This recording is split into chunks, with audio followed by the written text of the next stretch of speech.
Ito ang mga mapaghamong turo ng ating Panginoong Hesus. Love your enemies. Bless those who curse you.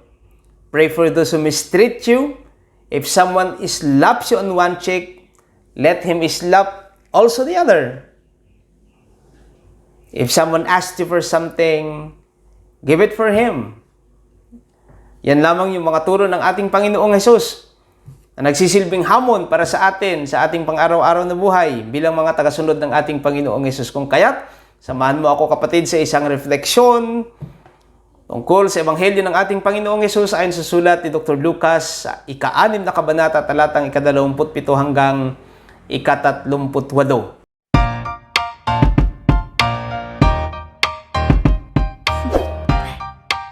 Do you want to know?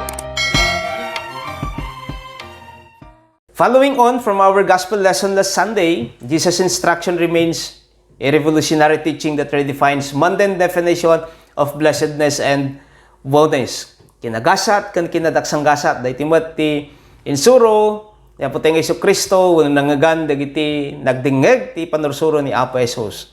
Aside from Jesus provoking arguments, another teaching that redefines the old ancient practice of reciprocity prevalent in the Jewish society pounded the heart of his hearers.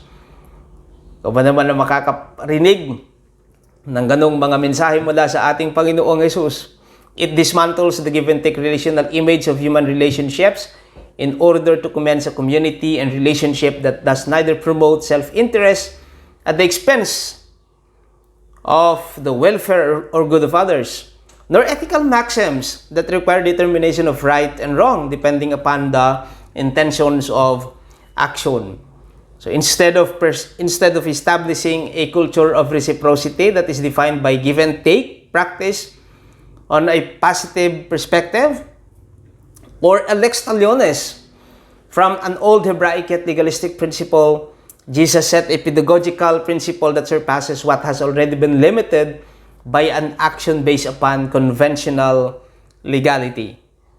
Dahil nandyan na yan, Jesus also wanted to establish a standard beyond what has already been limited by the cultural norm and practice. He is setting a mundane standard of human relationships that is patterned after the realm he is about to establish. That is, the kingdom of heaven or the kingdom of God. He does not warrant retaliation in the case of mistakes, but promoting significant steps to build up a community that exercises mercy, compassion, even with those who are different from us. Kung kaya nga't ang wika ng ating Panginoong Hesus, mahalin mo ang iyong kaaway, panalangin mo, ti siya sinuman nga mangilunod kan ka, bendisyonam dagiti, mangilunod kan ka, kandad mapay nga sinarita ni Apo tayo nga Hesus Kristo. And so it is a call for all Christians to live by the standards upon which Jesus inaugurated 2,000 years ago.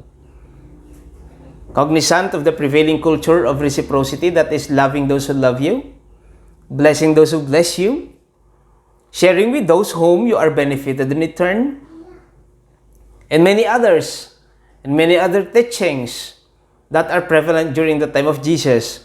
But Jesus is much more concerned on how we can step up beyond these frames or parameters of ethical conduct, behavioral patterns, and cultural norms. Yun yung hamon doon sa turo ng ating Panginoong Hesus. How can we go beyond? Kung kaya't ang napakahalagang tanong ngayon, can we go beyond the existing or prevalent cultural norm or practice? This is the most provoking yet challenging question we have to answer every day, right? Perhaps the teaching of Jesus is indirectly posing these questions, or this question not only to his disciples 2,000 years ago, but even his followers in today's contemporary Google world. Ano nga ba tayo sumusunod?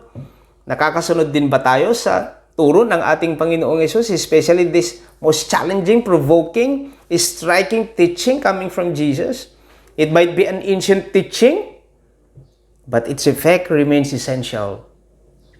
Its message remains a present call for human relationship to build a kingdom that is characterized by love, acceptance, respect, and genuine care for one another within the framework and upon the benchmark where we are expected to exemplify Christ-likeness, what really distinguishes us from the conventional day-to-day affair of human relationship is a crucial point of reference or reflection every day.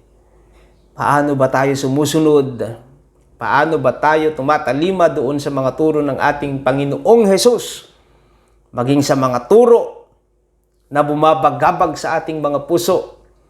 Mga turo na nagbibigay pagkabalisa sa atin sa tuwing napapakinggan natin ang mga salita mula sa ating Panginoon, who the followers of Jesus are, and how they live a life worthy to the teachings of their Master, are sensible questions that direct or guide our footsteps towards the path of Christ-likeness.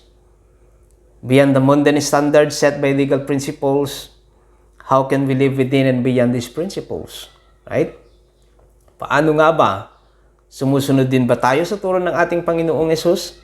What is beyond should neither be a defiance nor an act of subversion, but an act that transcends legality to promote love, mercy, compassion, kindness, and many other. The followers of Christ can still act beyond the conventional norm to truly set an example, beyond the confined definition of good for better and best.